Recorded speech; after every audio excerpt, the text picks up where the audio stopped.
seize your riches.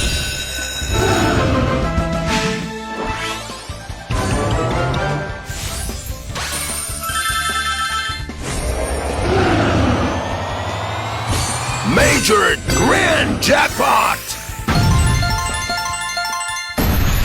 Epic win! Jackpot Master! Play now!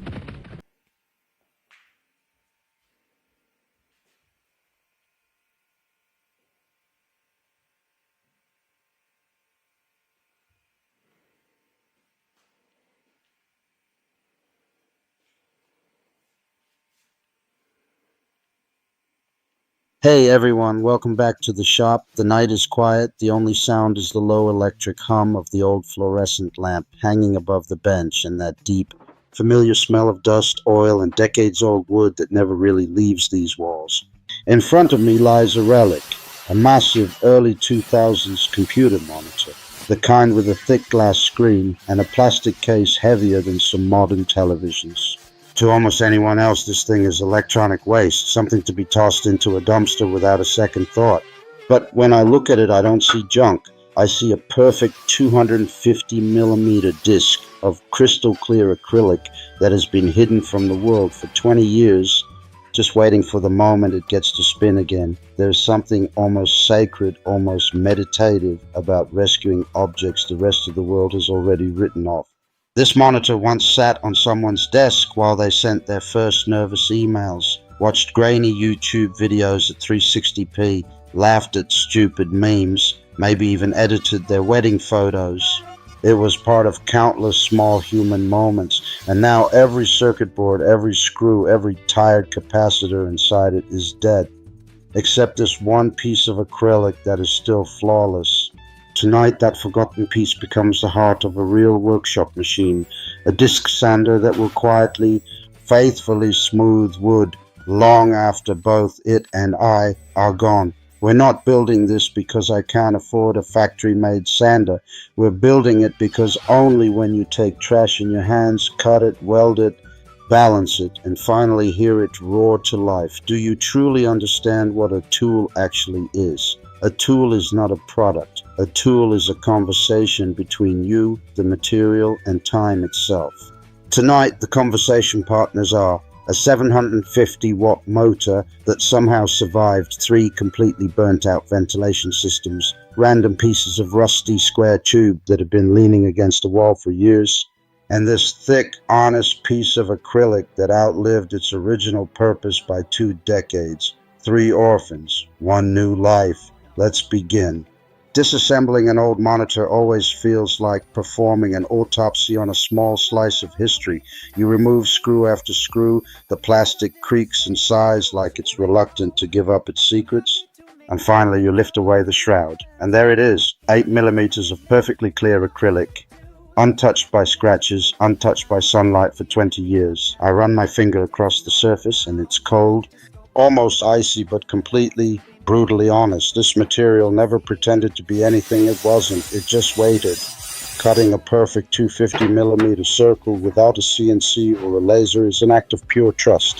Trust in the blade not to wander, trust in your hands not to shake, trust in the acrylic not to crack under pressure. You draw the circle the old school way, find the center with a compass and a steady pulse, and then you guide the blade slowly, breathing with the machine.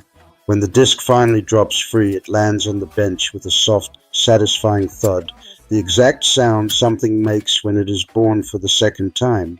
Down on the floor waits the motor. It looks tired, covered in dust and old grease, but when I cleaned the bearings last week, it spun as smoothly as the day it left the factory. 750 watts, 2800 RPM, raw, uncomplicated power. Enough to turn impatience into dust in seconds. I build the frame from 20 by 20 square tube that has been rusting peacefully behind the garage since who knows when. I cut, I weld, I grind, I paint everything matte black so the machine almost disappears into the shadows and only the spinning disc remains the star of the show. Every extra gram, every unnecessary bracket I leave out. The secret to any good homemade tool is ruthless minimalism. Include nothing that doesn't have a reason to exist. Less is never lazy when it's honest.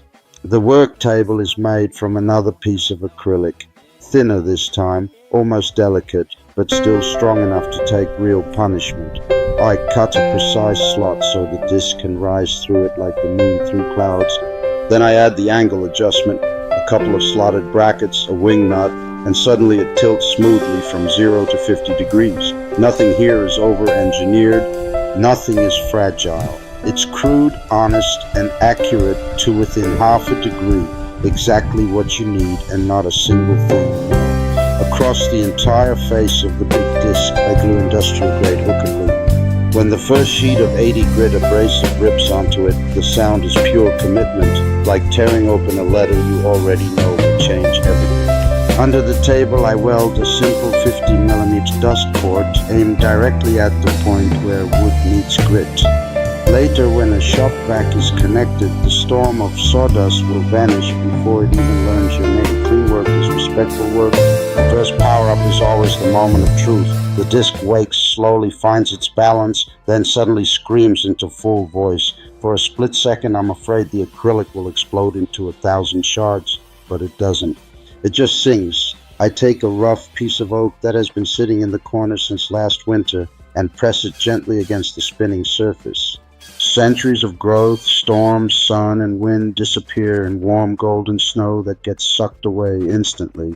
There is a deep, almost spiritual peace in that moment, watching time itself being erased while simultaneously creating something smooth, something new, something that will probably outlast me by another century. I switch to 240 grit and run the same board again. One more pass and the surface feels softer than skin, warmer than skin, alive in a way no piece of fresh lumber ever feels. This machine doesn't simply remove material.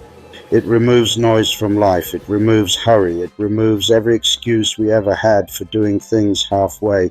Real smoothness is never an accident. It is thousands and thousands of tiny, deliberate